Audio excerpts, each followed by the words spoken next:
And I want you to give a huge applause for Alex Wanderer!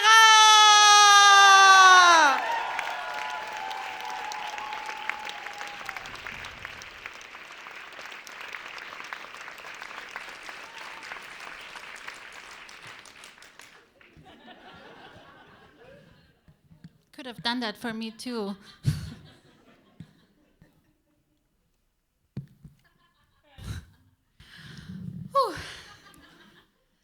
Yeah, so there are these days at work where I am so tired that I'm seriously considering the option of maybe getting pregnant.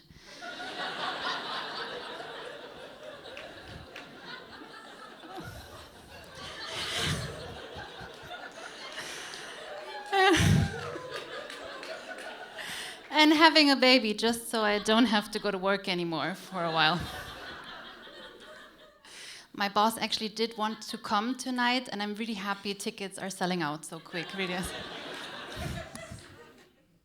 Yeah, but I don't have children, so I'm just gonna talk about me as a baby and tell you all the stories that have been told about me coming into this world.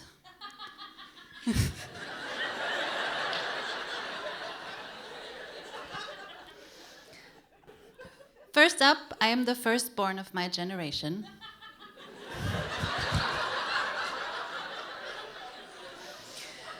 Which meant, for me, I had my whole family and extended family, like grandparents, uncles, aunts, cousins of my mother and aunts, girlfriends and boyfriends of uncles and aunts, and friends of my grandparents plus their parents taking care of me.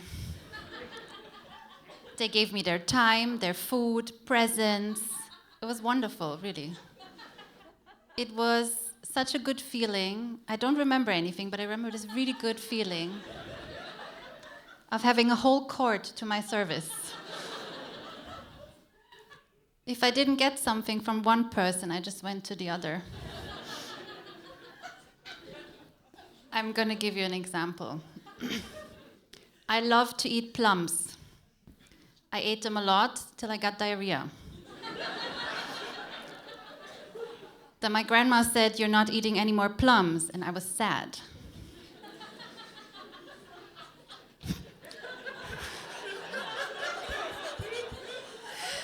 So my uncle went and got me plums, which made me very happy, and I had more diarrhea, of course. Yeah, so I was born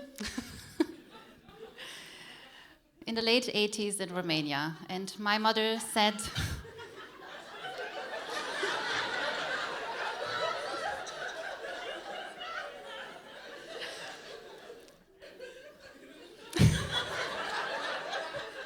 what's happening?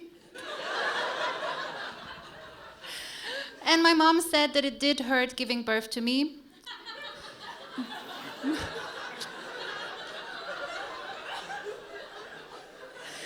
But it was gone, the pain, as soon as she saw me. It's just definitely a lie. Come on. Then they brought me home from the hospital, and my grandma, she had...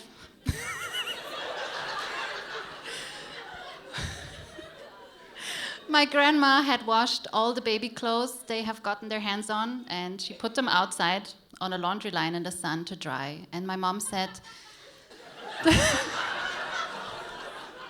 My mom said that the whole street smelled like laundry detergent, and she was so smitten by seeing all these little white baby clothes outside. They were all white because resources in Romania were scarce, and we simply couldn't afford color or prints on our baby clothes.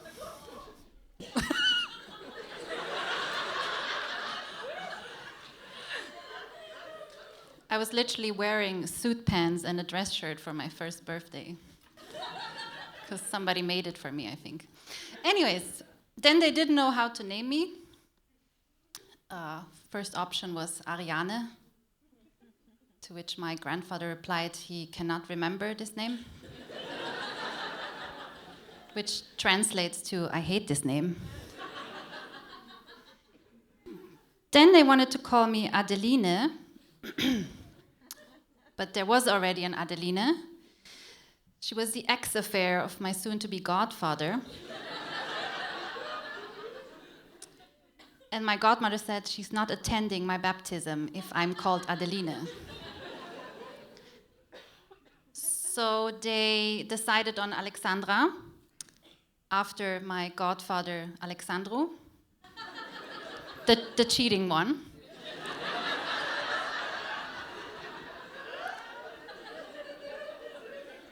Made him very happy. Got me a lot of great Barbies, I tell you. Yeah, and then there was my great-grandmother, Maria, who was, when I was born, already old or something. On her deathbed, I think, and she had this idea, even though I don't think that she was a very religious person, but she had this idea in mind and told everybody that she's not gonna die till I'm baptized. I was baptized at a month old, and when we came back to the church, she was dead. And I really don't think she was very religious. I think she was just waiting for the moment where we are all out of the fucking house so she can just die in peace.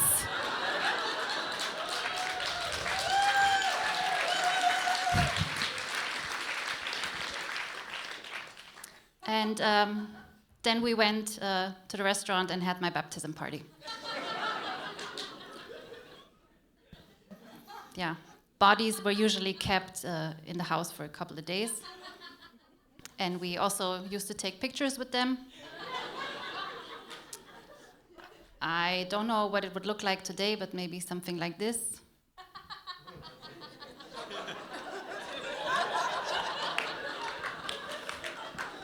Hashtag rest in peace, Maria, or something.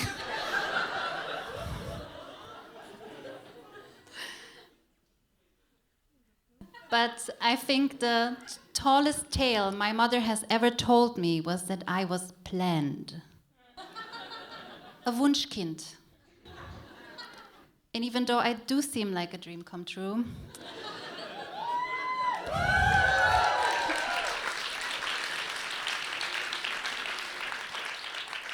facts are that my mother was 19 and contraception was forbidden under the Ceausescu regime.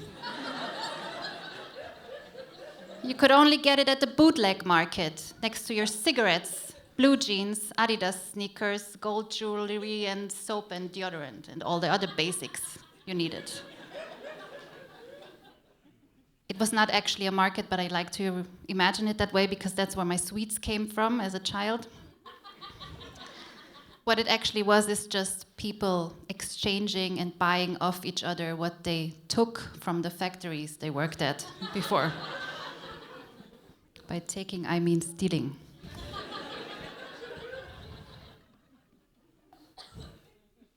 Yeah, I am terrified of having children. Because no matter what you do, you're going to traumatize them. Take my parents, for example. No, they did everything to make me feel good about myself, and they wanted me to have good self-esteem, so they told me that I was the most beautiful girl in the world.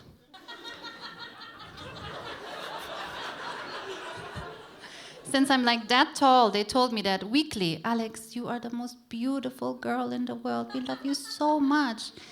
And I believed that, and I embodied that confidence. I walked around like I was the most beautiful girl in the world. I talked like I was the most beautiful girl in the world. I sing and danced like I was the most beautiful girl in the world.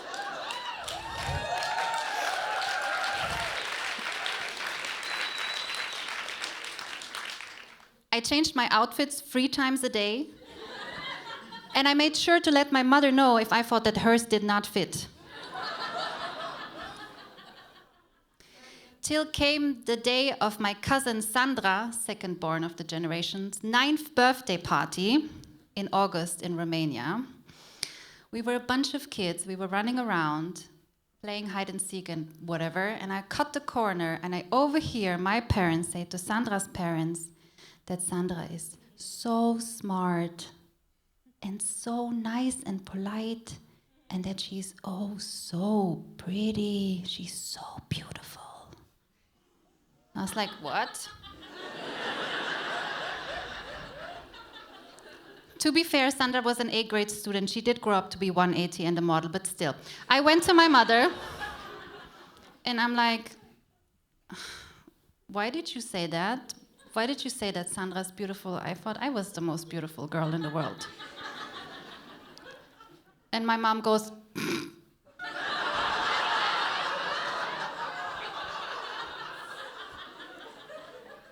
she chuckles and she goes like, yeah, well, Alexandra, you know, for us, you are the most beautiful girl in the world.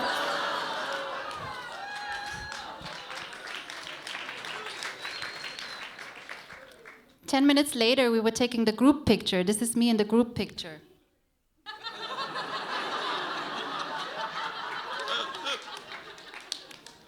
And as if that was not humiliation enough, back in September in school in Germany, we had to write an A4 page about our summer holiday. So I took that group picture, put it on that A4 page, and wrote down the story of how I found out that I'm not the most beautiful girl in the world. And my friend Valerie, she also glued something on her A4 page, a tiny little Ziploc bag with sand in it and mussels from the beach, from the resort she spent her summer at. While I was in Romania, eating chicken soup every day at 36 degrees and being lied to. So yeah. So maybe it's not so nice having your whole family around all the time. Thank you.